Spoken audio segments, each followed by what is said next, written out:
بسم اللہ الرحمن الرحیم۔ السلام علیکم ناظرین، امریکہ کے صدر ڈونلڈ ٹرمپ نے گزشتہ ہفتے وزیر اعظم عمران خان اور بھارتی وزیر اعظم نریندر مودی سے ٹیلی فون پر بات چیت کے بعد کہا تھا کہ وہ فرانس میں G7 کانفرنس کے موقع پر بھارتی وزیر اعظم نریندر مودی سے سائیڈ لائن پر ملاقات میں تنازع کشمیر پر بات کریں گے، کیونکہ یہ معاملہ تباہ کن حالت اختیار کر گیا ہے اور اس سے خطے کا امن خطرے میں ہے۔ وزیر اعظم عمران خان سے ٹیلی فون پر گفتگو میں انہوں نے کہا تھا کہ وہ اپنی ثالثی کی پیشکش پر قائم ہیں۔ پاکستان نے امریکی صدر کی اس یقین دہانی پر بھی یقین کیا اور امید ظاہر کی کہ فرانس میں ہونے والی ملاقات سے معاملات آگے بڑھیں گے۔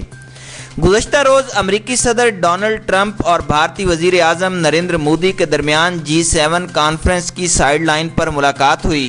ملاقات کے بعد میڈیا سے گفتگو کرتے ہوئے بھارتی وزیر اعظم نریندر مودی نے امریکی صدر کے سامنے ہی ان کی ثالثی کی پیشکش کو مسترد کر دیا۔ امریکی صدر کا میڈیا کو کہنا تھا کہ مودی نے انہیں بتایا ہے کہ کشمیر میں صورتحال قابو میں ہے، ہماری کشمیر پر بات ہوئی تھی۔ وزیر اعظم مودی کا خیال ہے کہ پاکستان اور بھارت دونوں مل کر اسے حل کر سکتے ہیں۔ امریکی صدر نے کہا کہ وہ پاکستان سے بات کرتے ہیں اور انہیں یقین ہے کہ وہ کچھ کر لیں گے جو بہت اچھا ہوگا۔ ٹرمپ نے کہا کہ پاکستان اور بھارت اپنے اختلافات آپس میں حل کریں گے۔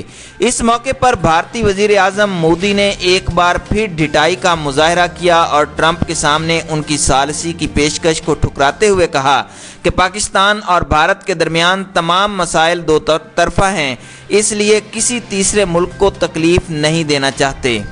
مودی نے مزید کہا کہ وزیر اعظم پاکستان عمران خان کو انتخابات میں کامیابی پر مبارکباد بھی دی تھی اور کہا تھا کہ بھارت اور پاکستان نے غربت کے خلاف اکٹھے لڑنا ہے اور لوگوں کی فلاح و بہبود کے لیے کام کرنا ہے۔ اس موقع پر صدر ٹرمپ کا کہنا تھا کہ پاکستان اور بھارت باہمی طور پر مسئلہ کشمیر حل کر سکتے ہیں، تاہم ہم ان دونوں ملکوں کی مدد کے لیے موجود ہیں اور میں اس معاملے میں حاضر ہوں۔ مجھے امید ہے کہ بھارتی وزیر اعظم اپنے پاکستانی ہم منصب سے بات کریں گے اور دونوں بہتر نتیجے پر پہنچیں گے، کیونکہ دونوں ممالک اپنے طور پر یہ مسئلہ حل کر سکتے ہیں۔ مودی کا مزید کہنا تھا کہ ہم سب مل بیٹھ کر اپنے تمام مسائل حل کر سکتے ہیں۔ ناظرین کرام، فرانس میں بھارتی وزیر اعظم نریندر مودی اور امریکی صدر ڈونلڈ ٹرمپ کے درمیان ہونے والی ملاقات کا جو نتیجہ سامنے آیا ہے وہ پاکستانیوں اور کشمیریوں کے لیے انتہائی مایوس کن ہے۔ وہ کشمیری جو گزشتہ 25 روز سے پوری دنیا سے کٹے ہوئے ہیں، جہاں 10 لاکھ کے قریب فوج، پولیس اور سیکیورٹی فورسز کے جوان ناکے، باڑیں، خاردار تارے لگاتے ہوئے پورے کشمیر کو جیل میں تبدیل کر کے بیٹھے ہیں، جہاں انسانی حقوق کی مکمل پامالی ہو رہی ہے، وہاں گھروں میں خوراک کے ذخائر ختم ہو چکے ہیں، ادویات نہیں مل رہی۔ ایمنسٹی انٹرنیشنل کا کہنا ہے کہ بھارتی سیکیورٹی فورسز کشمیریوں سے انسانیت سو سلوک روا رکھے ہوئے ہیں، اور بھارتی وزیر اعظم امریکی صدر سے کہتا ہے کہ اس کا کشمیر پر کنٹرول ہے، اور امریکی صدر کہتا ہے کہ دونوں ملک آپس میں مل بیٹھ کر مسئلہ حل کر لیں گے۔ ناظرین، جو مسئلہ گزشتہ 72 سال سے حل طلب ہے وہ بھارت کی اس جارحانہ حرکت کے بعد دونوں ملکوں کے درمیان کسی صورت حل نہیں ہو سکتا۔ امریکی صدر نے اس معاملے پر وزیر اعظم پاکستان کو 22 جولائی کی ملاقات میں ثالثی کرانے کی پیشکش کر کے دھوکہ دیا۔ امریکہ نے مسئلہ کشمیر کا ذکر اس لیے کیا کیونکہ وہ افغانستان سے اپنی فوجوں کی باحفاظت واپسی چاہتا ہے اور افغانستان میں پاکستان کا بھرپور کردار اور عمل دخل چاہتا ہے، تاکہ امریکہ افغانستان کی مشکل صورتحال سے اپنی جان چھڑا سکے۔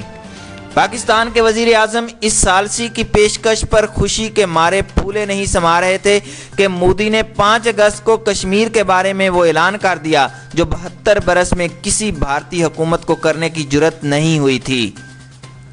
پیرس کی ملاقات کے بعد ٹرمپ ثالثی کی اپنی پیشکش سے بھی پیچھے ہٹ گئے ہیں۔ وزیر اعظم نے پیر کے روز قوم سے اپنے خطاب میں قوم سے کہا ہے کہ وہ ہر ہفتے میں ایک دن کشمیریوں سے یکجہتی کا اظہار کریں۔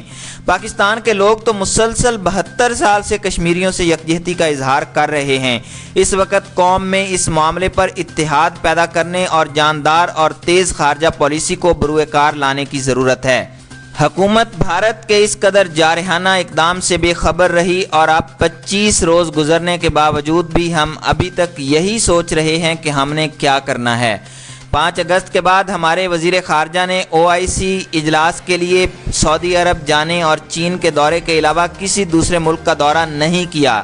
اسلامی ممالک نے جس طرح کا پاکستان سے طرز عمل اختیار کیا ہے اس سے ہماری خارجہ پالیسی اور سفارتکاری پر بہت سے سوالات اٹھ کھڑے ہوئے ہیں۔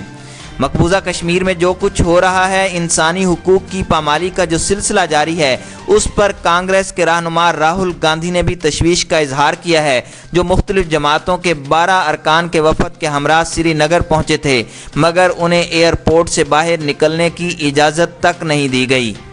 کشمیر کی صورتحال پر ہماری حکومت اور اسٹیبلشمنٹ بری طرح ناکام رہی ہیں۔ کشمیریوں کو سمجھ لینا چاہیے کہ اپنی آزادی اور بقا کی جنگ انہوں نے خود لڑنی ہے۔ وہ 72 سال سے عموماً اور گزشتہ 30 برس سے ہر ظلم و ستم اور سختی برداشت کر رہے ہیں۔ پاکستان نے کہا ہے کہ وہ آزاد کشمیر پر حملے کی صورت میں جواب دے گا۔ کیا مقبوضہ کشمیر پاکستان کا حصہ نہیں ہے؟ مقبوضہ کشمیر اقوام متحدہ کی سلامتی کونسل کی قراردادوں کے مطابق متنازع علاقہ ہے اور دونوں ملک اس کے دعوے دار ہیں اور اس کا فیصلہ ریفرینڈم سے ہوگا۔ ہمیں حالات کو سمجھنا ہوگا۔ بھارت جس راستے پر گامزن ہے اس میں پاکستان کے لیے آگے مزید مشکلات ہیں۔